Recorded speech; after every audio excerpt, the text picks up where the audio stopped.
রাজা বাদশার আমলে বার্তাবাহকের কাজেও ব্যবহার করা হতো কবুতরকে। আধুনিক বিশ্বে চিঠি চালাচালিতে পায়রার ব্যবহার চোখে না পড়লেও অনেক সময় গোয়েন্দা কাজে প্রায়ই মুন্সিয়ানার খবর আসে গণমাধ্যমে। শখের বশে কবুতর পোষার পাশাপাশি বিভিন্ন প্রতিযোগিতায় অংশ নিতে দেখা যায় রেসিং প্রজাতির কবুতরকে।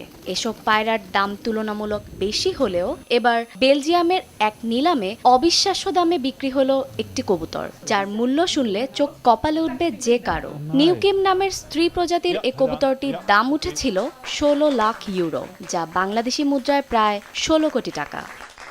২ বছর বয়সী অসাধারণ এ কবুতরটি কিনে নেন চীনের এক ধনাঢ্য ব্যবসায়ী। নিলামকারী প্রতিষ্ঠান পিপার প্রধান নির্বাহী কর্মকর্তা জানান, সন্তান জন্মদানের সক্ষমতার জন্য পুরুষ কবুতরের চেয়ে নারী কবুতরের দাম সাধারণত বেশি হয়ে থাকে।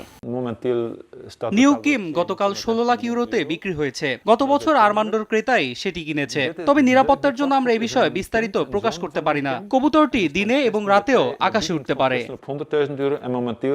২০১৮ সালে প্রথমবারের মতো কবুতরটি একটি রেসিং প্রতিযোগিতায় অংশ নেয়। তখন এটির নিলাম মূল্য ধরা হয়েছিল প্রায় ১৩ লাখ ইউরো।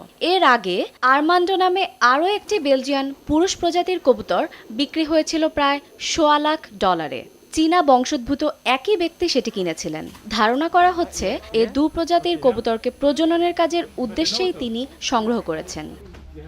শায়লা রহমান ইমা, সময় সংবাদ।